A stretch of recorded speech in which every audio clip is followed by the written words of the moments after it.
지금부터 여러분께서는 사랑침례교회 정동수 목사님께서 강의하신 사도 바울 맥잡기 강해를 들으시겠습니다. 강해 노트 자료를 원하시는 분들은 영상 하단에 더 보기 링크에서 다운받기 바랍니다. 예수 그리스도의 은혜와 화평이 충만히 넘치기를 원합니다. 오늘은 제목을 고린도와 에베소에서 사도 바울, 아굴라, 브리스길라, 아볼로의 사역 이렇게 이제 잡았습니다. 고린도, 그 다음에 에베소 이 두 도시에서 4명의 사람들, 사도 바울, 아굴라, 그 다음에 브리스길라, 그 다음에 아볼로라고 한 사람이 오늘 이제 등장을 합니다. 아볼로. 그래서 이런 사람들이 어떠한 일들을 했는지 한번 살펴보는 그런 시간 갖도록 하겠습니다. 우리가 이제 지난 시간에 사도 바울이 아테네에서 떠나서 왼쪽으로 가면은 한 70km 가면 펠로포네스 이제 반도가 있는데 그 반도의 가장 큰 도시 고린도라고 하는 도시에 들어가서 하나님의 말씀을 선포하는 그러한 일들을 우리가 이제 살펴봤습니다. 고린도는 굉장히 큰 항구라 그랬어요. 그래서 뱃사람들이 굉장히 많이 왔다 갔다 하고 이렇게 문물이 동서에서 이렇게 문물이 이렇게 교류가 되고 많은 무역분들이 오고 이렇게 하다 보니까 굉장히 부가 넘치는 그런 도시, 또 죄악의 도시, 또 음란한 도시, 말 그대로 그 당시 로마 제국에서 가장 사악한 도시 중에 하나를 꼽으라고 하면 그 항구 도시 이 고린도를 꼽을 정도로 그렇게 사악한 도시, 이 도시에 들어가서 하나님의 말씀을 선포하는 이 사도 바울의 모습을 이제 살펴봤습니다. 늘 그러듯이 먼저는 회당에 들어가서 유대인들에게 말씀을 이제 선포했습니다. 자, 그런데 하나님께서 이 바울이 이제 고린도에 도착하려고 하는 그 시점에 저 왼쪽에 있는 로마에서 이 황제가 유대인들은 더 이상 로마에 살면 안 된다고 하는 이와 같은 칙령을 내려서 그래서 아굴라와 브리스길라라고 하는 이 사람이 천막을 만드는 그런 부부인데 이 부부가 로마에서 고린도로 온 거예요. 바로 그 시점에 이제 사도 바울이 이들과 이제 합류를 해서 그래서 천막을 만들어 가면서 우리가 자비량 한다고 얘기하죠. 그래서 자비량 선교를 이제 시작하면서 교회를 세우는 그와 같은 모습을 이제 살펴봤습니다. 유대인들이 크게 반발해서 더 이상 유대인 회당에 이제 갈 수가 없는 그런 상태가 됐어요. 그래서 여기 오늘 우리가 읽은 대로 사도행전 18장 7절에 가서 보면 그가 거기를 떠나서 그 유대인 회당을 떠나서 하나님께 경배하던 유스도라 하는 어떤 사람의 이제 집으로 들어가서 거기 머물면서 또 천막도 만들고 이렇게 하면서 이제 말씀을 선포했는데 재미있게도 성경이 뭐라고 기록하고 있냐. 유스도의 집은 회당에 바싹 붙어 있었다. 성경이 그렇게 이야기하거든요. 바싹 붙었다고 하니까 회당이 있으면 바로 그 옆에 붙어 있었던 그런 것 같아요. 그래서 유스도라는 사람이 또 나타나서 바울을 이제 도와주게 된 겁니다. 이렇게 해서 회당에는 들어가지 못하지만 바로 옆에 붙어 있었으니까 회당에 가는 사람, 회당에서 나오는 사람, 이 사람들을 붙잡고 하나님의 말씀을 열심히 선포하는 가운데 커다란 변화가 생겼어요.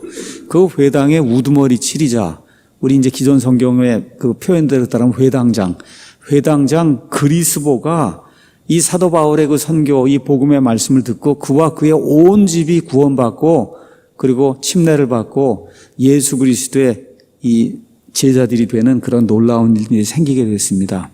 그랬더니 유대인들이 더 격분하게 된 거예요. 이제 회당에 오지 못하게 했더니 어떻게 그냥 회당 옆에 살면서 회당장을 이렇게 그들의 표현대로 얘기하면 뭐 속이거나 유인을 해갖고 예수님을 믿는 이런 사람으로 만들었다 해서 아주 격분하게 된 겁니다.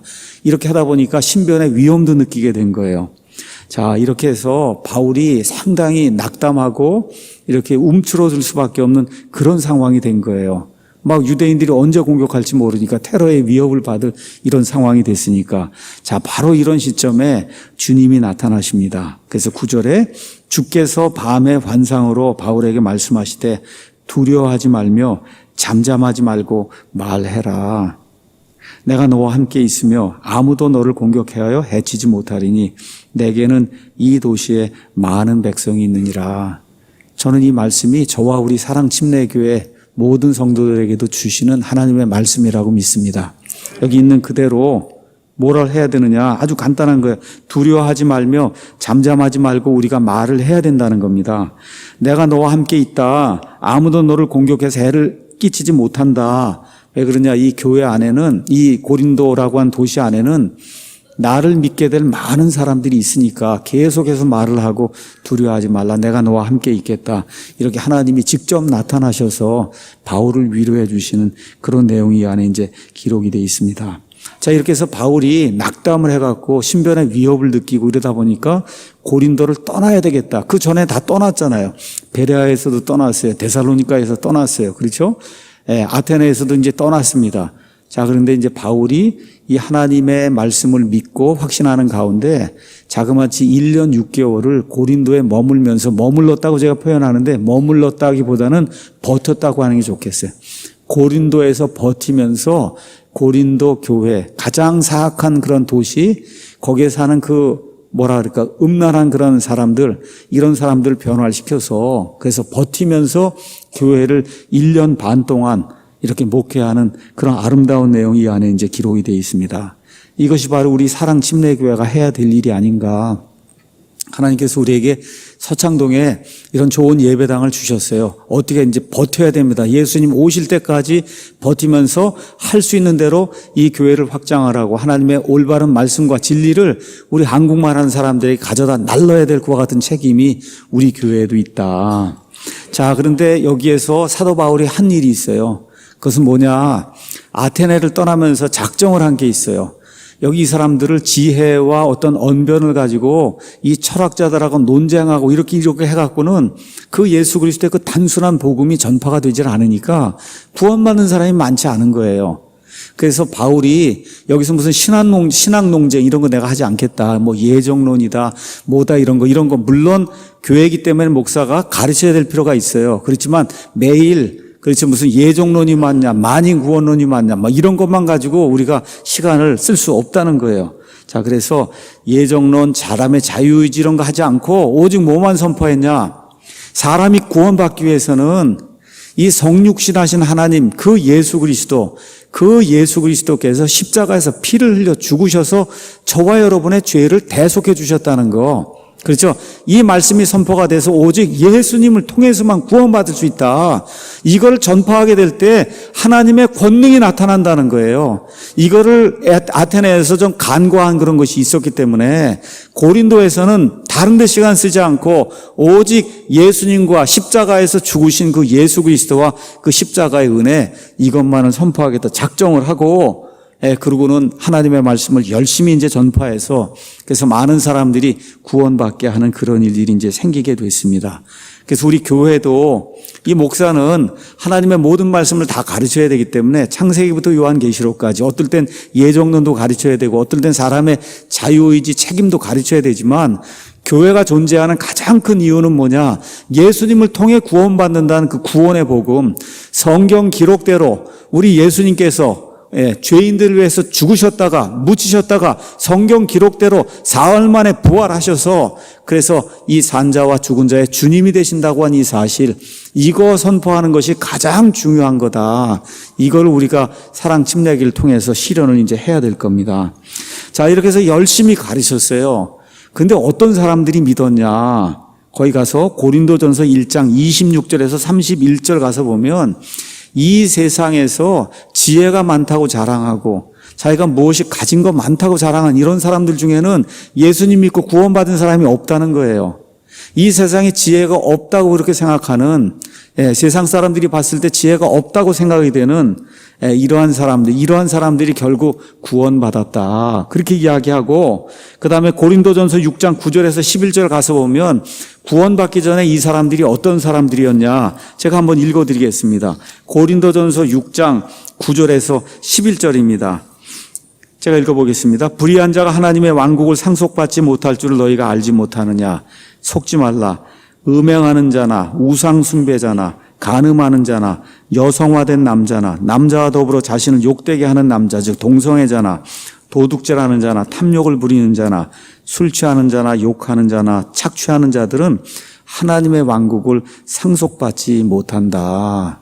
계속 이거를 일삼고, 이걸 일삼는다는 얘기는 뭐냐? 하나님의 진리의 영이 들어가지 않기 때문에 계속 죽을 때까지 이런 일을 하는 사람은 못 들어간다는 거예요. 11절이 중요한 거예요. 너희 중에 이 같은 자들이 덜어 있었으나, 그런데 고린도 교회 성도들이 과거에 다 이런 사람들이었다는 거예요. 너희가 하나님의 영을 통해 주 예수님의 이름으로 씻기고 거룩히 구별되어 의롭게 되었느니라. 여러분 믿으십니까? 저도 이런 사람들 중에 하나예요. 여러분도 이런 사람들 중에 하나입니다. 그런데 나와 있는 것처럼 하나님의 영을 통해 성령님을 통해 주 예수님의 이름으로 씻기고 주 예수님이 이루어 놓으신 그 십자가의 보혈의 공로로 말미암아 우리의 모든 온 인격, 그래서 영과 육과 혼이 깨끗하게 씻기고 거룩히 구별돼서 의에 이르렀다. 이런 사람들이 고린도 교회 성도들이었다는 거예요. 우리 교회 성도들 저를 포함해서 모든 분들이 다 이렇게 구원받아 하나님의 의에 이룬 그런 사람이라고 저는 믿고 있습니다. 자, 하나님께서 어떤 약속을 주셨어요? 두려워하지 말라. 내가 너와 함께 하니까 아무도 너를 공격해서 해를 끼치지 못하겠다. 하나님에게 말씀해 주셨잖아요. 그 하나님이 말씀해 주신 내용을 확증하는 그런 말씀이 12절에서 17절에 이제 기록이 되어 있습니다. 자, 이렇게 돼서 이제 11절에 가서 보니까 그가 거기서 1년 6개월을 머무며 그들 가운데 하나님의 말씀을 가르쳤어요. 근데 이제 어떤 일이 생겼냐. 바울이 이제 공격을 당해서 해를 받을 수밖에 없는 그런 일이 생기게 된 거예요. 갈리오라고 한 사람이 아가야 지방의 총독으로 부임을 하게 됐습니다. 말씀드린 대로 마케도니아, 그리스의 저 북부는 마케도니아, 그 다음에 여기 남부는 아가야. 근데 아가야 지방의 수도는 아테네가 아니라 어디라 그랬어요? 고린도였어요. 그렇죠. 그러니까 이 갈리오라고 한 사람이 새로이 총독이 돼서 아가야 지방에 부임하게 됐어요. 수도가 어디예요? 고린도니까 이 사람이 이제 고린도에 와서 통치를 하게 이제 된 겁니다. 그랬더니 이제 유대인들이 이제 잘 됐구나. 이제 지금까지 이 바울을 제거하지 못해갖고 이렇게 우리가 고생하고 있는데 이번에 새롭게 총독이 왔으니 이 사람을 고소를 해서, 고소하는 건 당연하죠. 어떻게 사회를 어지럽게 하고 우리가 살고 있는 이 고린도라고 하는 도시, 이 도시에 문제를 일으키는 사람입니다. 이거를 주장을 해서 이렇게 해서 사도 바울을 골탕을 먹이고 매를 맞게 하고 도시에서 쫓아내야 되겠다. 이렇게 생각하고 지금 이 아가의 총독으로 온 갈리오 앞으로 가서 이제 고소하는 내용이 그 안에 기록이 된 거예요.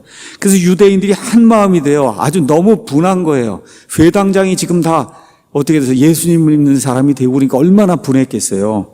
이렇게 해서 이야기하는 거예요. 바울을 대적하여 폭동을 일으킨 겁니다. 폭동을. 그렇죠? 그를 재판석으로 데리고 간 거예요. 그 재판석에 누가 있어요? 새로 부임한 이 갈리오 총독이 있는데 총독은 아무것도 모르잖아요.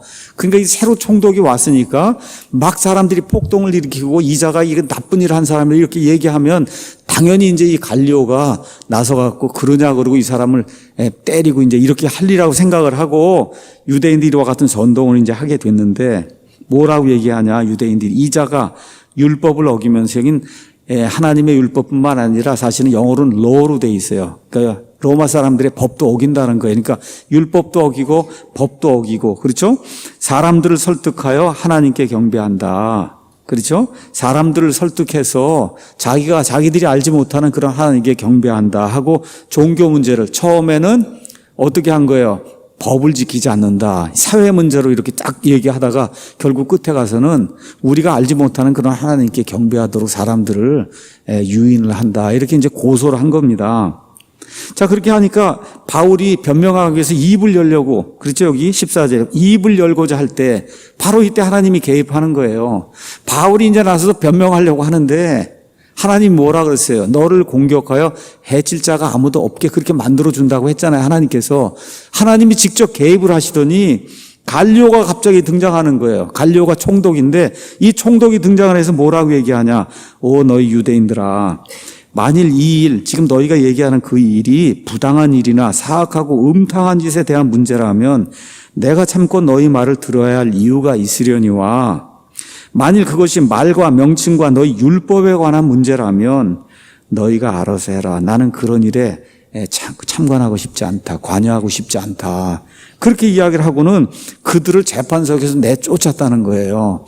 이게 정상적인 그런 상황에서 이게 이루어졌으면 폭동을 일으키고 사람들 선동해서, 그렇죠, 말 그대로 이단을 믿게 한다 그러고 막 이렇게 얘기했으면 그 지방의 평안과 안정을 위해서 새로 부임한 이 총독이 이 바울을 데려다가 신문을 하고 그리고 매를 때리고 그리고 감옥에 집어넣고 이런 벌을 내려야 될 텐데 하나님께서 약속해 주신 게 있잖아요. 두려워하지 말고 말을 해라.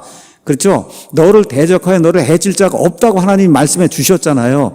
그 말씀을 그대로 이루어서 바울이 변명을 하려고 하는데 어떤 일이 생겼어요? 갑자기 총독이 나서더니 이거 유대인들 문제는 니들끼리 해결하지 왜 여기까지 이걸 들고 와서 너희 문제를 왜 나한테 해결해 달라고 그러냐. 이게 너희 말과 명칭과 너희 유대인 명절에 대한 이런 것들이면 나는 관계하고 싶지 않다. 그리고는 유대인들을 내쫓은 거예요. 근데 내쫓은 데서 끝난 게 아니에요. 그 다음에 갑자기 모든 그리스 사람들이 회당의 우두머리 치리자 소수대네. 그러니까 그리스보 다음에 회당장을 다시 만들었어요. 그 사람이 이름이 소수대네예요. 그래서 유대인들이 이 고소를 하러 왔는데 유대인들 다 내쫓고는 그리고는 유대인들의 대표가 누구예요? 회당의 우두머리 치리자잖아요. 그리스인들이 들고 일어나더니 이 회당의 우두머리 치리자 소수대네를 데려다가 어떻게 해요? 재판석 앞에서 막 때리는 거예요. 여러분 일이 어떻게 이렇게 될 수가 있어요? 지금 바울을 데려다가 때리려 하고 그렇게 지금 하려고 했는데 그렇게 하려던 유대인들은 다 쫓겨나고 오히려 유대인들의 가장 우두머리 치리자 소수대네를 그것도 이 총독이 있는 데서 그리스 사람들이 끌어다가 놓고는 막 때리는데 갈리오는 그 일들에 조금도 상관하지 않았다. 그렇죠? 사람이 생각할 때 도저히 일어날 수 없는 그런 일이 여기 사도 바울의 삶에 일어난 거예요. 그래서 하나님이 약속하신 그대로 이 도시에 내가 할 일이 많다는 거예요. 말씀을 전해라. 그렇죠? 두려워하지 말고 전해라. 너를 공격하는 자들이 있어도 내가 해를 받지 않겠다. 하나님이 말씀하신 그대로 그 일을 정말 사람이 생각하지 못하는 그런 방법으로 하나님이 이루어 주신 내용이 이 안에 이제 기록이 돼 있는 거예요. 그래서 우리 교회도 저도 마찬가지로 그냥 진리만 선포하는 겁니다. 올바른 것만 선포하면 하나님께서 말씀해 주신 대로 우리를 공격하는 자들이 있어도 우리를 해치지 못하겠다고 하나님이 주신 우리에게 주신 그런 말씀으로 생각을 하고 그리고 저와 여러분이 은혜를 받고 그리고 이 말씀대로 우리가 지키면서 생활을 해야 될 것 같습니다. 자, 근데 또 어떤 일이 생겼는지 아세요? 두 번째 회당장 이름이 누구예요? 소수대네. 그렇죠? 근데 문제가 뭐냐? 소수대네도 또 회심을 한 거예요. 소수대네. 그 두 번째 회당장을 만들었는데 하여튼 그날 매를 엄청 맞고 소수대네가 그렇죠. 예, 엄청 맞고 그 가운데 뭐 그리스보 그 전 회당장의 전도도 받고 바울의 이야기도 듣고 이런 가운데 회심을 하게 된 거예요. 그래서 여러분 고린도전서 1장에 가서 보시면 이렇게 기록이 돼 있어요. 고린도전서 1장에 하나님의 뜻으로 말미암아 예수 그리스도의 사도로 부르심을 받은 바울과 우리 형제 소수대네는 이제 형제가 된 거예요. 소수대네가. 그러니까 회당장이 되면은 곧 그리스도인이 되는 거 곧바로. 이런 일이 이 고린도 교회 안에 이제 생기게 된 거예요. 그러니까 유대인들이 뭐 힘을 쓰지 못하게 된 거죠. 그렇죠? 그래서 구약 성경을 가지고 유대인들을 설득하고 그들에게 예수님이 메시아라고 하는 그런 사실을 이렇게 성경을 통해서 입증하게 되니까 성경을 가장 많이 알고 있는 사람이 누구냐? 그런 사람이 회당의 우두머리 치리자거든요. 제가 요즘 이렇게 학교에 차를 타고 다니면서 많이 듣는 방송이 유대인들이 회심하는 그 방송을 많이 들어요. One for Israel이라고 하는 그 미국 사람들이 만들어 놓은 그 유튜브 채널이 있어요. 그래서 유대인들이 예수님이 구원자라고 하는 사실을 깨닫고 그 안에 무슨 경제학자도 있고 뭐 과학자도 있고 돈을 많은 부자도 있고 이런 사람들이 예수님을 믿는 그런 내용이 한 10분에서 15분 정도 계속해서 이렇게 올라옵니다. 근데 참 놀라운 거는 어떤 사실을 제가 발견하나 거기 공통적으로 나오는 게 있어요. 유대인들이 예수님이 유대인이었다는 사실을 여태까지 몰랐다는 거예요. 구원받기 전까지는 예수님이 유대인이었다는 사실을 지금까지 한 번도 몰랐다는 거예요. 이게 얼마나 아이러니입니까? 그러니까 유대인들이 예수님을 만나지 못하도록 아주 그렇게 하기 위해서 아예 그냥 애들 태어나면서부터 애들 죽을 때까지 예수님의 예자도 꺼내지 못하게 하는 거예요, 집안에서. 그러니까 이 사람들이 공통적으로 간증하는 게 예수님이 유대인이었다는 사실을 한 번도 들어본 적도 없고 신약 성경을 지은 그 모든 사람들이 유대인이었다는 사실을 들어본 적이 없다는 거예요. 그래서 성경을 마태복음을 가서 읽어보니까 처음부터 다 유대인 이야기들 하는 거예요, 이게. 그렇게 마귀가 사람들의 눈을 가려놓고 있다는 거예요. 그 다음에 또 하나 공통적인 게 있어요. 그것은 뭐냐 하면 거의 대부분의 그 유대인들이 회심을 어디서 하냐? 이사야서 53장을 읽는 가운데 회심이 이루어진다는 거예요. 그래서 아무것도 모르는 그 유대인들에게 이사야서 53장을 가져다 읽어다 주고, 그러고는 여기 나오는 이 사람이 누군 것 같으냐. 일단은 이사야서 53장이 구약 성경에 있는 것도 몰라요. 일단은 유대인들이 이게 도대체 성경에 있느냐, 성경에 있는 것도 몰라요. 이게 성경 말씀이라고 하면 깜짝 놀란다는 거예요. 깜짝 놀래. 이게 성경에 있냐, 어디에 있냐. 그 유명한 이사야서에 있다. 53장에 기록이 돼 있다. 그래서 그 이야기 해주지 않고 그 전에 여기 나온 이 사람이 누군 것 같으냐. 그렇게 물어보는 거예요. 그러면 자기들도 가만히 읽어보니까 하여튼 뭐 역사적으로 배웠던 그 예수라고 한 사람이라는 게 생각이 나니까 이건 예수님 같은데. 그렇게 이야기를 하는 겁니다. 그때 이제 꺼내는 거예요. 이게 구약 성경에 기록이 돼 있고 이것이 바로 예수님이다. 그래서 이사야서 53장 구약에 나와 있는 그 복음의 말씀을 듣고 그렇게 많은 유대인들이 돌아온다는 거예요. 그러니까 지금 여기 이런 것들 보면서 유대인들이 얼마나 예수님을 가리기 위해서 이렇게 노력을 하고 있는가. 이게 종교인들이 하고 있는 거예요. 그렇죠? 그 유대인들의 회당장이 왜 이렇게 쉽게 어느 면에서 예수님을 믿었냐? 성경을 많이 알고 있었거든요. 근데 이게 짝이 안 맞은 거야. 짝을 맞추지 못해갖고 이렇게 고생하고 있었는데 바울과 그의 동료들이 들어가서 성경이 요렇게 연결이 돼 있다는 걸 이렇게 딱 보여주니까 아이고 이분이 바로 그 예수님이구나. 이렇게 되면서 구원받는 그런 아름다운 일이 있었다고 지금 성경이 우리에게 이야기해주고 있는 겁니다. 자, 그래서 유대인들의 공회, 유대인들의 이 치리자들은 예수님 선포하고 예수님 전하는 걸 반대했어요. 근데 이 사도행전에 가서 이 역사를 가서 보면은 로마 사람들은 예수님 선포하는 걸 반대하지 않았습니다. 질서만 지키고 그리고 하나님의 말씀을 선포한다고 하면 그걸 반대하지 않았다는 거. 그런 가운데 또 이걸 선포한 사람이 사도 바울이에요. 근데 바울의 특징이 뭐예요? 로마 시민이잖아요. 그죠? 로마의 시민의 그 자유를 가지고 하나님의 말씀을 선포하는 거 로마 정부가 막지 않았다는 겁니다. 거기에도 하나님의 커다란 은혜가 있었다는 거.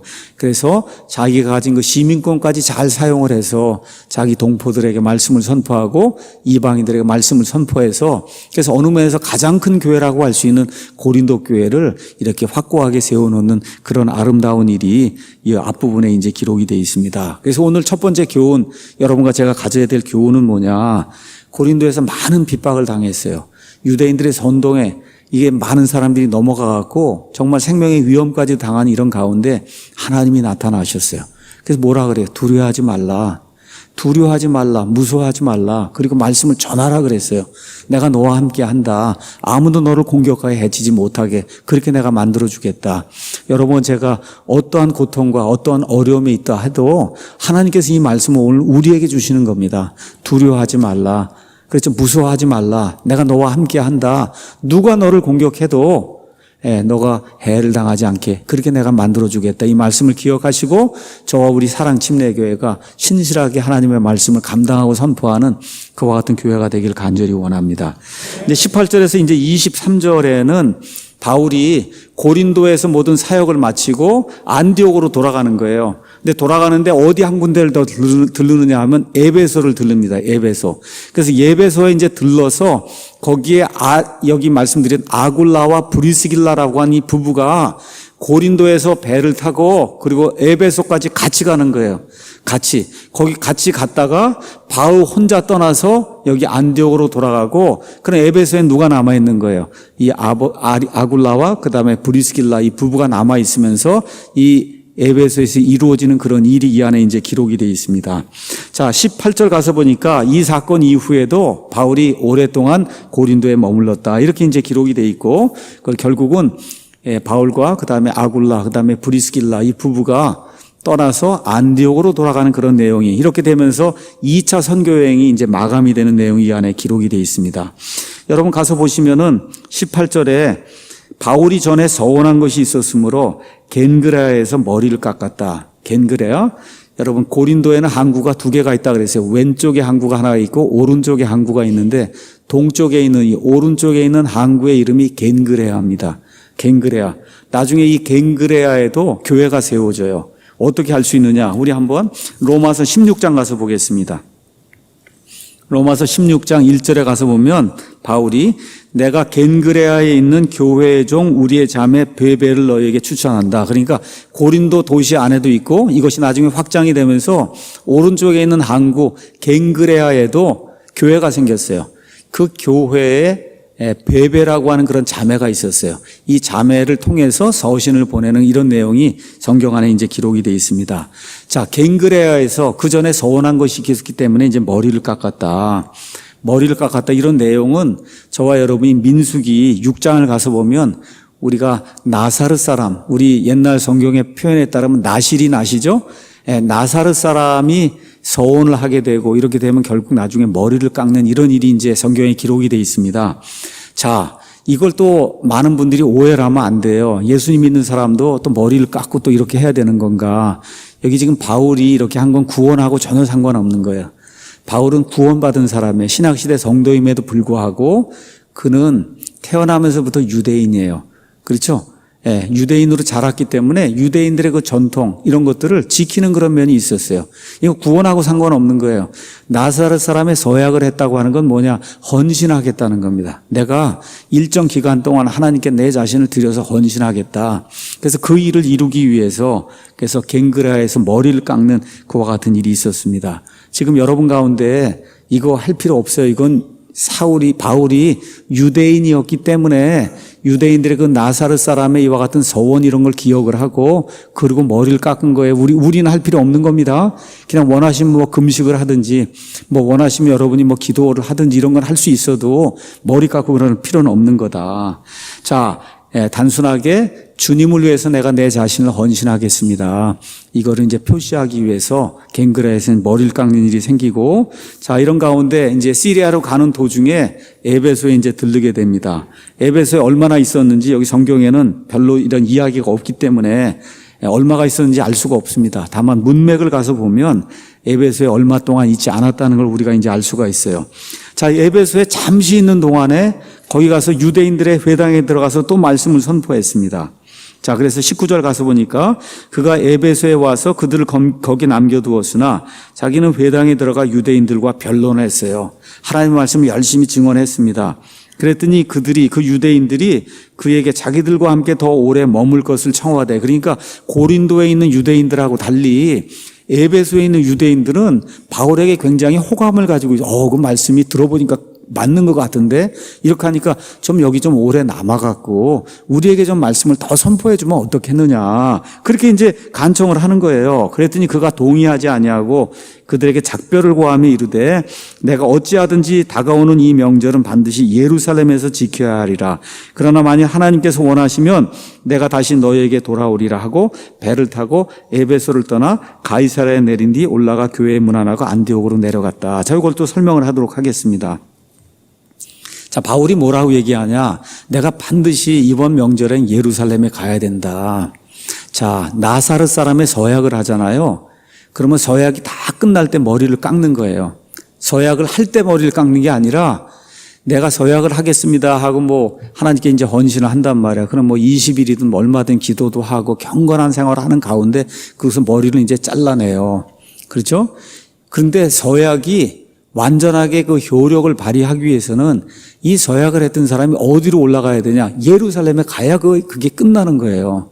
예루살렘에 가야 끝나는 거예요. 그러니까 지금 바울이 서약을 하고 그러고 나서 이제 머리를 잘랐단 말이에요. 그래서 내가 헌신했단 말이에요. 이것이 그 나사렛 사람이 이런 헌신이었으면 이것을 끝 마무리를 지으려면 반드시 어딜 가야 돼요? 예루살렘을 가야 되는 거예요. 그렇기 때문에 내가 이번엔 더 오래 기다릴 수가 없다. 그렇지만 뭐라고 얘기해요? 하나님께서 원하시면 내가 다시 너에게로 오겠다. 이렇게 이제 해서 결국은 에베소를 금방 떠났다가 다시 안디옥으로 갔다가 3차 선교행을 떠나요. 떠나갖고 에베소에 다시 옵니다. 근데 그냥 온 게 아니라 에베소에 3년 동안을 거예요, 여러분. 3년을. 아시겠어요? 3년을 거예요. 그러니까 오겠다고 하는 그런 약속을 이 바울이 지키는데 그냥 지키는 정도가 아니라 에베소에 와서 여러분 두란노 서원이라는 얘기 들어보셨죠? 그 두란노라고 하는 그런 사람의 그 서원, 거기에서 자그마치 3년 동안 말씀을 선포해서 에베소는 지금의 터키, 소아시아예요. 이렇게 해서 어떤 일이 생겼냐? 소아시아에 있는 사람들 중에는 예수님이라고 하는 그 말씀, 예수님의 그 복음의 말씀을 듣지 못한 사람이 한 명도 없을 정도로, 그 정도로 3년 동안 에베소에 가면서 하나님의 말씀을 전하는 그런 일이 3차 선교 여행 가운데 일어나게 됐다는 거 저와 여러분이 기억을 해야 됩니다. 가서 보면 하나님께서 원하시면 이게 이제 하나님의 뜻이에요. 하나님의 뜻. 우리 많은 기독교인들이 오해하는 게 하나님의 뜻입니다. 하나님의 뜻. 제가 내일 이걸 해야 될까요? 저걸 해야 될까요? 바나나를 먹어야 될까요? 사과를 먹어야 될까요? 그렇죠. 이거 자꾸 이걸 자꾸 하나님의 뜻이라고 생각을 한단 말이에요. 자, 그런데 바울은 하나님의 뜻이 하나로 정해져 있습니다, 이미. 어려운 게 하나예요. 하나님의 뜻이 하나로 정해져 있어요. 그 뜻이 뭐냐? 이방인의 사도가 돼서 이방인들에게 하나님의 복음의 말씀을 선포하는 거, 이게 하나님의 뜻이에요. 아주 완전하게 정해진 겁니다. 그래서 우리가 사도 바울의 서신서, 고린도전서 1장 1절, 고린도후서 1장 1절, 에베소서 1장 1절, 골로새서 1장 2절, 디모데후서 1장 1절인데 가면 아주 처음에 시작이 되면서 하나님의 뜻에 의해 사도가 된 바울은, 하나님의 뜻에 의해 사도가 된 바울은, 계속 하나님의 뜻에 의해 사도가 된 바울은 바울에게 정해진 인생의 여정이 있다는 겁니다. 하나님의 뜻이 있다는 거예요. 그 뜻이 무엇이냐? 예수 그리스도의 복음을 이방인들에게 편만히 전하는 거. 자, 그러면 그 편만히 전하는 과정 중에 바울이 여기도 갈 수 있고 저기도 갈 수 있잖아요. 어디를 가든지 그것이 다 하나님의 뜻 안에 있는 겁니다, 여러분. 이거를 기억을 하셔야 되는데, 많은 사람들이 매일 아침 이 메일함을 열면 하나님이 이메일, 오늘은 뭘 하고 이렇게 이메일을 보내줄 걸로 착각을 하는 거예요. 이런 뜻의 하나님의 뜻은 없다는 걸 저와 여러분이 기억하셔야 돼요. 우리가 하나님 믿고 구원받은 게 하나님의 뜻입니다. 구원받은 이후에 저와 여러분이 발을 옮기며 생활한 모든 것이 하나님의 뜻 안에 있는 거예요, 여러분. 이거를 기억하셔야지. 제가 그래서 지난번에 설명해 드렸잖아요. 에덴 동산 안에 수만 가지 과일이 있었어요. 그렇죠? 근데 하나님이 정해놓으신 하나님의 뜻이 있어요. 뭐예요? 선악과는 먹지 말라는 거예요. 그럼 선악과 먹는 거 외에 나머지 건 마음대로 먹어도 상관이 없죠? 그러면 바나나를 먹든 사과를 먹든 배를 먹든 감을 먹든 다 하나님의 뜻입니다. 맞습니까? 그거를 자꾸 바나나를 먹어야 될까요? 이걸 묻지 말라는 거예요. 그거 어리석은 일이에요. 시간 낭비하는 거예요. 철야하면서 바나나를 먹어야 될까요? 그렇죠? 이걸 자꾸 기도하면 안 된다는 겁니다, 여러분. 저와 여러분에게 하나님께서 이성을 주시고 성경 말씀을 주시고 같이 이야기를 나눌 수 있는 형제 자매들 주시고 지혜의 이런 조언을 받을 수 있는 사람들 주셨기 때문에 이런 모든 것들을 가지고 발걸음을 뛰는 겁니다, 여러분. A 회사에 취직을 해야 될지 B 회사에 취직을 해야 될지 저와 여러분이 결정을 하면 그게 하나님의 뜻입니다, 여러분. 이걸 이렇게 생각을 안 하고, 그렇죠? 이렇게 바나나도 하면 어떻게 먹어야 됩니까? 구워 먹습니까? 삶아 먹습니까? 튀겨 먹습니까? 이렇게 얘기하면 안 된다는 거예요. 구워 먹어도 하나님의 뜻이고, 튀겨 먹어도 하나님의 뜻이고, 그냥 까먹어도 하나님의 뜻이고, 저와 여러분이 사는 삶이 하나님의 뜻 안에 있는 거예요. 예수님 안에 들어와 있으면. 이렇게 생각을 해야 마음 편하게 믿음 생활을 할 수 있지, 밤마다 기도해야 되고 아침마다 이메일을 열어야 되고 이러면 얼마나 어렵겠어요. 그런 거 아니라는 거 기억을 하셔야 됩니다.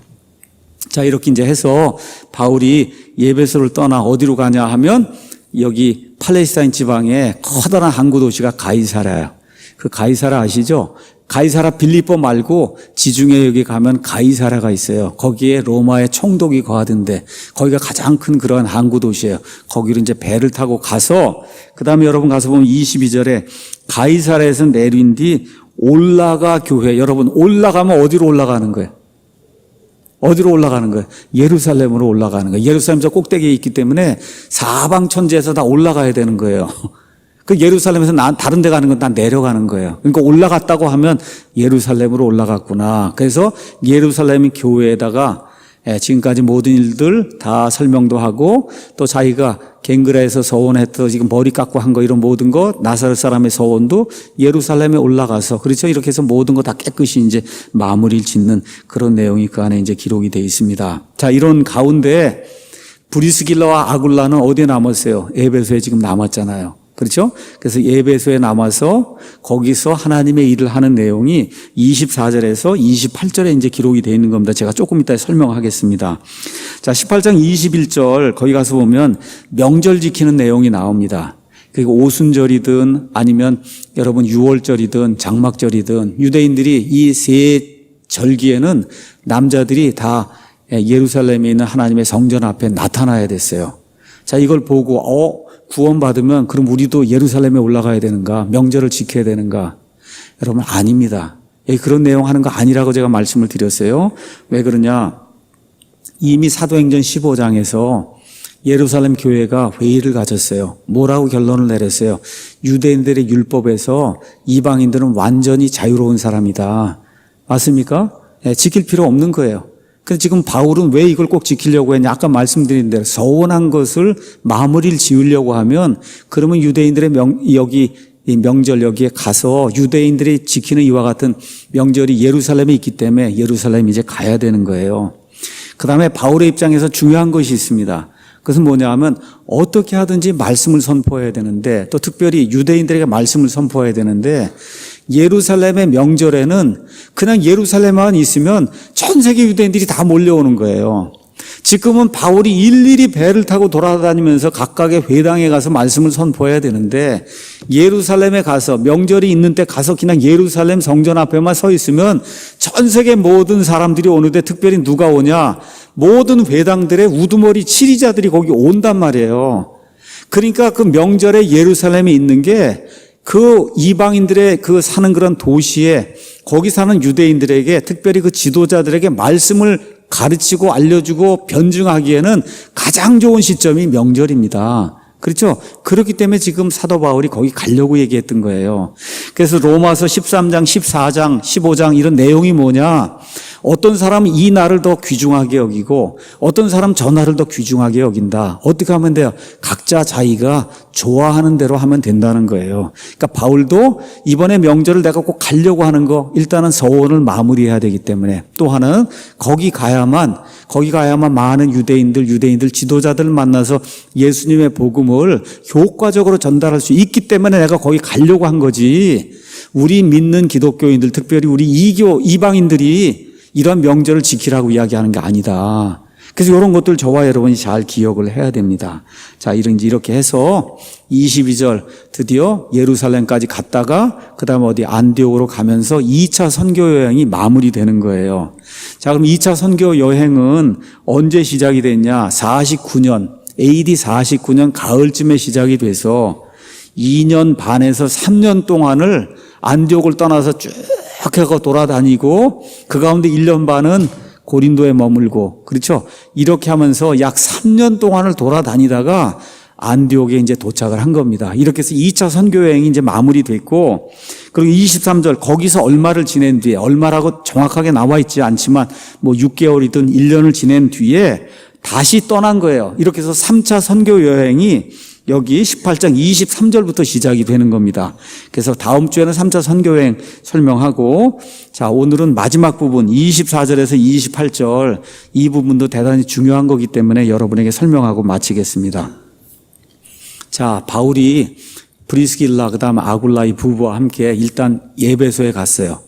에베소에 가서 부부는 남겨두고 본인은 이제 안디옥으로 돌아갔습니다. 자, 이런 가운데 24절에 알렉산드리아에서 태어난 아볼로라 하는 어떤 유대인이 에베소에 이르렀는데 그는 말을 잘하고 성경 기록들에 능통하더라. 이 사람이 전에 주의 길 안에서 가르침을 받아 영이 뜨거움으로 주에 관한 것들을 부지런히 말하고 가르치나 요한의 침례만 알더라. 그가 회당에서 담대히 말하기 시작하거늘 아굴라와 브리스길라가 그의 말을 듣고 그를 데리고 와서 그에게 하나님의 길을 더욱 완전하게 설명해 주니라. 이런 내용이 기록이 되어 있습니다. 아볼로가 등장을 해요. 아볼로가 아폴로예요. 우리 아폴로 11호 이런 거 얘기할 때 영어로는 아폴로도 아니고 원래는 또 아폴로스 이렇게 이제 기록이 되어 있는데 이 아볼로가 이제 등장을 하는데 출신이 어디냐? 알렉산드리아라는 거예요. 알렉산드리아 어디에 있냐? 이집트에 있는 도시예요. 이집트. 세계에서 가장 큰 도시가 로마예요. 그 당시에. 그 다음에 두 번째 큰 도시가 알렉산드리아, 세 번째 큰 도시가 안디옥 이렇게 이제 되는데 알렉산드리아에서 태어났습니다. 자, 유대인이에요. 그럼 알렉산드리아 설명을 안 하면 안 되잖아요. 그렇죠? 알렉산드리아는 누가 세웠냐? 알렉산더 대제가 세운 거예요. 여러분 아시죠? 그리스가 팽창을 하는 가운데, 세계를 정복하는 가운데 이집트까지 다 정복을 한 거예요. 그러고서는 이집트 요 지중해 쪽에 있는 거기에 알렉산더가 자기를 기념하기 위해서 도시를 세워요. 그 도시가 알렉산드리아. 지금은 카이로가 제일 큰 도시지만 과거 예수님 당시에는 알렉산드리아가 제일 큰 도시였어요. 이집트에. 거기 가장 유명한 게 뭐냐? 도서관이에요. 그러니까 학문의 도시예요. 학문의 도시. 수많은 사람들이 철학, 학문을 하고 하는 그런 도시예요. 인구가 얼마쯤 되냐? 약 60만 명 됐다 그래요. 60만 명이면 엄청나게 큰 겁니다. 그 당시에. 여러분 60만 명이 세수하고 뭐하고 해서 이게 하수도 시설 만들고 다 그래야 되는, 지금 우리가 너무 당연하게 생각하지만 그 많은 사람들이 위생 상태 유지하면서 60만 명이 한 도시에 모여 살려고 하면 얼마나 힘들었겠어요. 그럴 때 그런 일들이 있었던 그런 도시예요. 자, 여기에는 네 부류의 사람이 있었습니다. 제일 많은 사람이 이집트 사람, 이집트니까. 그렇죠? 그 다음에 또 누가 있었냐? 이집트를 누가 다스리냐? 그리스 사람들이 다스렸기 때문에 그리스 사람들도 많았어요. 근데 지금 로마 제국이니까 누가 또 왔어요? 로마 제국 사람들도, 로마 사람들도 많이 왔어요. 자, 그 다음에 네 번째 중요한 사람이 있어요. 누가 이집트 알렉산드리아에 많이 살았냐? 유대인들이 엄청나게 많이 살았어요. 유대인들. 여러분 제가 그리스 이제 설명을 하면서 알렉산더가 죽은 이후에 그리스가 네 조각이 납니다.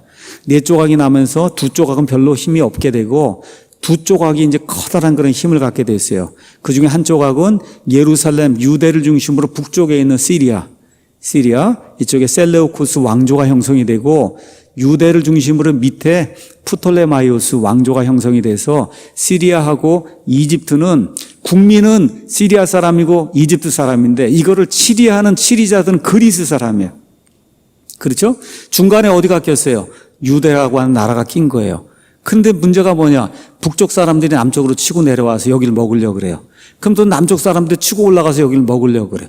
이렇게 되니까 200년, 300년 동안에 중간에 낀 이 유대인들이 엄청난 핍박을 받게 되고 삶이 피폐해져서 살 수가 없는 거예요. 이렇게 하다 보니까 유대인들 가운데 좀 지혜가 있다고 생각하는 사람들이 도저히 못 살겠구나 여기서. 매일 전쟁이 일어나니까.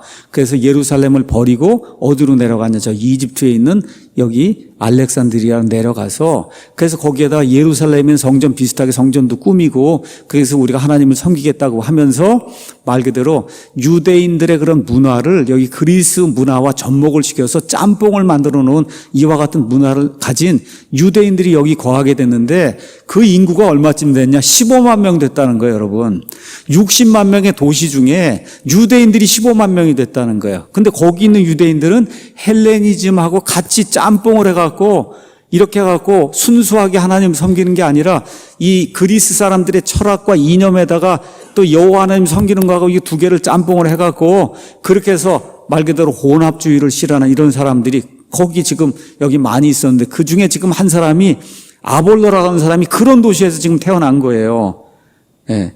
자, 그런데 가서 보니까 이 사람이 성경 기록들에 능통했다. 이게 무슨 얘기입니까? 신약 성경이 하나도 기록이 돼 있지 않으니까 구약 성경에 아주 능통했다는 거예요. 하나님 말씀 아주 많이 알았다는 거예요.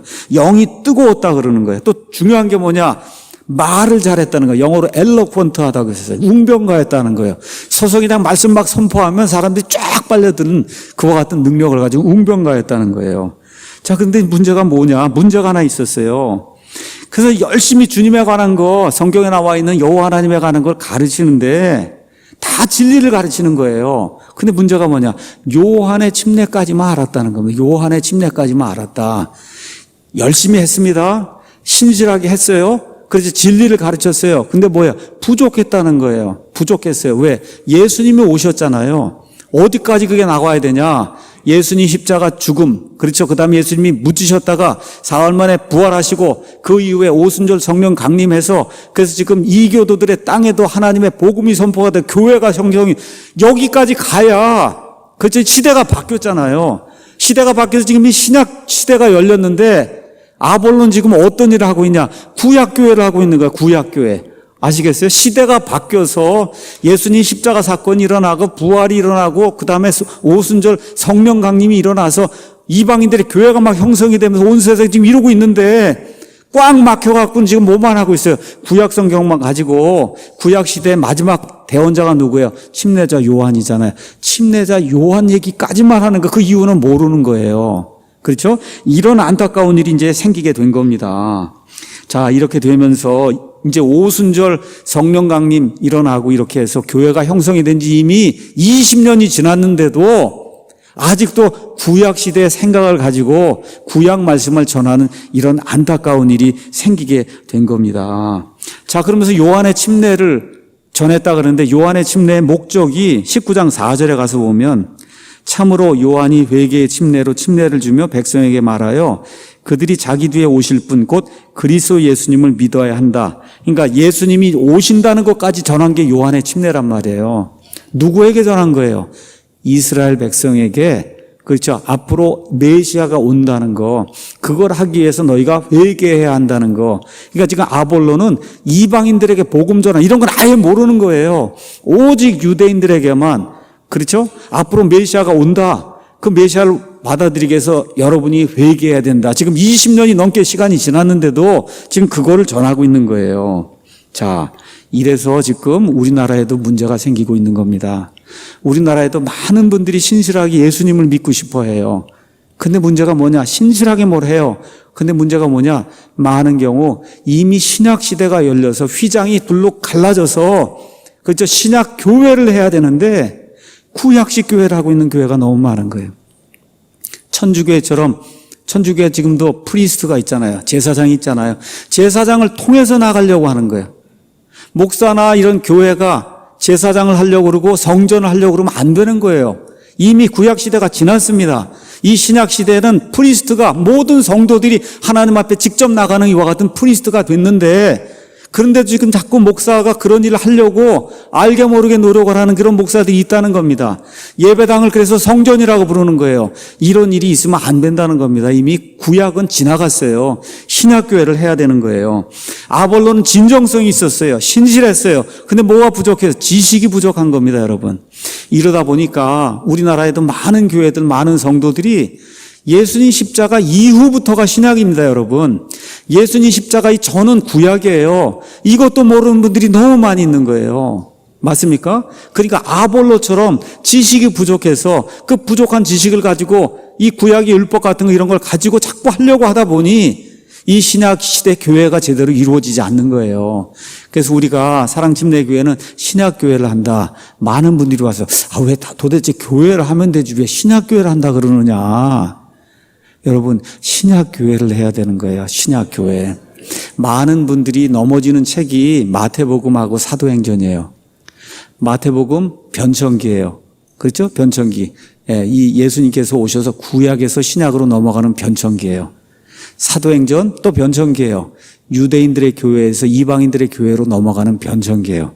이 변천기에는 교리들이 확실하지 않아. 막 불안정해. 이게 아볼로 같은 사람, 마음은 착하고 신실하고 하나님을 사랑하는 마음이 있는데 지식이 부족한 겁니다. 이런 사람들이 나타나서 막 중구난방 이렇게 말씀을 전하고 이런 일들이 사도행전에 기록이 되어 있기 때문에 저와 여러분이 신약교회를 한다고 하는 것은 교회가 확립이 되고 하나님께서 사도 바울을 통해서 로마서부터 시작해서 그래서 뒤에 나와 있는 그 서신서들 그 안에 신약교회는 어떠한 거다. 목사는 어떻게 뽑고 집사는 어떻게 뽑고 교회는 어떻게 지려야 되고 어떤 교리를 가지고 이런 모든 내용이 로마서부터 뒤에 나온 서신서에 기록이 돼 있어요. 확고하게 기록이 돼 있는 거예요. 이걸 가지고 신약시대 교리를 만들어서 가르쳐야 그래야 신약교회가 되는 겁니다, 여러분.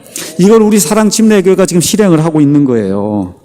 자, 그래서 신약시대에 살면서 여전히 구약식 교회를 하면 안 된다. 그 구약식 교회 하는 거에 대표적인 데가 천주교회예요. 천주교회. 신부 앞에 가서 죄를 고백하고, 그렇죠? 신부를 통해서 나가려고 그러고, 성당에 가서 뭘 하려고 그러고, 이런 게 아니라는 겁니다. 자, 그래서 이것을 설명을 하면 이런 겁니다. 옛날에 한 30년 전에는 지금처럼 내비게이션이 없었어요. 저도 이제 미국에 가서 이제 생활하고 그러면은 지도책이 이만한 책이 있어요. 뉴욕주에 가야 되는 그 뉴욕주에 가서 이렇게 두꺼운 책을 사야 돼요. 거기 가서 지도를 찾아서 뭐 A 몇 페이지 어디에 있다 그걸 찾아가지고 그럼 제가 운전하고 가면 제 옆에 제 아내가 타고 일리 가라 저리 가라 뭐 이렇게 해갖고 가다가 또 길이 왜 틀렸냐고 그러고 운전하는 사람이 또 화를 내고 뭐 이러고서 찾아다닌 거예요. 맞죠? 왜 그래? 옆에 있는 사람이 제대로 인도를 안 하니까. 그 지도를 인도하는 사람이 중요한 거. 옛날엔 다 지도를 갖고 그렇게 했단 말이에요. 맞습니까? 그러니까 찾아가려고 하면 지도가 잘 기록이 돼야 되는 거예요. 자, 그런데 어떤 일이 생기냐? 새로운 길이 생겼어요. 그렇죠? 그 다음에 있던 길이 없어질 수가 있잖아요. 근데 지도가 옛날 거예요. 그러면 그 지도를 가지고 가면 찾을 수 있습니까? 없습니까? 그건 못 찾는 거예요. 그러면 다툼이 생기는 거. 왜 이랬냐 저랬냐. 그렇죠? 그런 일이 생기는 거예요. 그리고 어떻게 해야 돼요? 길을 제대로 찾으려면 새 시대에는 새 지도, 새롭게 난 길이 있는, 그렇죠? 옛날 길은 없어졌으면 없어진 게 표시가 돼서 글리 가지 않도록 만들어주는 새 지도가 있어야 되는 거예요. 요새도 내비게이션 맵을 6개월마다 업데이트를 하잖아요, 여러분이. 그렇죠? 아파트가 새로 지어지고 뭐 그러면 거긴 나와야 될 거 아니야. 길이 새로 뚫리면 그 길이 나와야 그 길로 갈 거 아닙니까? 바로 이거예요. 우리 신약교회를 한다고 하는 거는 이 신약시대의 서신서가 새로운 지도로 우리에게 주어진 겁니다, 여러분. 근데 지금 구약의 지도를 가지고 새로운 그러한 그 교회를 하려고 하면 안 되잖아요. 지금 그렇게 되니까 여기 브리스길라와 아굴라가 여기 담대히 가서 이 아볼로가 회당에 가서 말씀을 선포하니까 들어보니까 뭐야? 부족한 거예요. 옛날 걸 가르치고 옛날 맵으로 지금 사람을 인도하는 거예요. 옛날 지도로. 그러니까 어떻게 해요? 데려다가 그 앞에서 그런 게 아닙니다. 이것도 기억해야 돼요. 공중 앞에서 너 잘못했다 이런 게 아니고 집으로 데려다가 그리고 어떻게 했어요? 하나님의 길을 더욱 완전하게 가르쳤다. 그렇죠? 이렇게 해서 아볼로가 드디어 예수님의 십자가 부활까지 이르게 된 거예요. 교회까지 이르게 된 거예요. 이렇게 돼서 어떤 일이 생겼냐? 자, 지금 여기 이 사람이 에베소에 있습니다. 터키. 그런데 아가야 지방 고린도로 가고 싶다는 거예요. 그렇게 되니까 성도들이 편지를 써줬어요. 추천서를 써줘서 이 사람은 확실히 구원받은 사람이다. 이래서 이 사람들이 21절에 편지를 써서 제자들에게 권면하여 그를 받아들이게 하니까 그가 어디로 갔어요? 아가야 중심 도시가 어디예요? 고린도로 가서 은혜를 통하여 믿게 된 사람들에게 많은 도움을 주었다. 이는 그가 성경 기록들을 가지고 예수님께서 그리스도이심을 보여주면 이제 드디어 나온 거예요. 그 전에는 요한의 침례까지만 했는데 이제 정확하게 새로운 지도를 갖게 되니까 예수님이 그리스도시란 말이 나오게 된 겁니다, 여러분. 그렇죠? 그렇게 해서 유대인들을 확신시키되 공개적으로 성경 말씀들을 너무 많이 알았는데 지금까지 그게 꿰이질 않았단 말이게. 그렇죠? 이 모든 것들을 하나로 이렇게 꿰갖고 그래서 예수님이 그리스도란 사실을 선포하는데 이 사람이 영이 뜨겁고 말도 웅변가죠. 이렇게 그냥 하니까 많은 유대인들이 확신이 되는 이런 일이 생겼다는 겁니다. 이와 관련해서 하나만 더 이야기하고 마치겠어요. 이렇게 말을 잘하고 막 그렇게 되다 보니까 사람들 가운데 고린도 교회 안에 파당이 생긴 거예요. 나는 바울파다. 나는 아볼로파다. 여러분 이거 아볼로가 한 게 아니에요. 교인들이 그렇게 한 거예요. 교인들이. 그렇죠? 예, 아볼로나 바울이 파당을 만든 게 아니라 교인들이 이렇게 파당을 만든 그런 일이 생겨서 이거를 해결하기 위해서 고린도 전서를 기록을 하게 된 거예요. 그러니까 좋은 사람이 좋은 일을 하려고 해도 성도들이 또 바르게 해야 된다. 교회 안에 파당을 만들면 안 된다는 거죠. 자, 그래서 이런 일을 통해서 바울의 이 선교 여행, 바울이 직접 하진 않았지만 이 아볼로라는 사람을 누가 바꿔놔요? 아굴라, 브리스길라라고 하는 소위 얘기하는 평신도 이 성도들이 이 사람들을 바꿔놓고 이렇게 해서 하나의 목회자가 또 생산이 되는 거예요. 이런 일들이 정말 하나님의 은혜 가운데 사람이 생각하지 못한 그런 방법으로 아름답게 진행된 이런 내용이 사도행전 18장 끝부분에 기록이 되어 있습니다. 이런 거 기억을 하면서 오늘 제가 처음에 드렸던 교훈, 낙심하지 마라. 어려워도 하나님 우리와 함께 하신다. 두려워하지 말라. 그렇죠? 어떤 병에 있든지 어떤 어려움에 있든지 교회가 어떤 시험에 있든지 두려워하지 말고 할 말을 해서 하나님을 기쁘게 하는 우리 개인이 되고 우리 교회가 되는 아름다운 일이 있기를 예수님의 이름으로 축원합니다.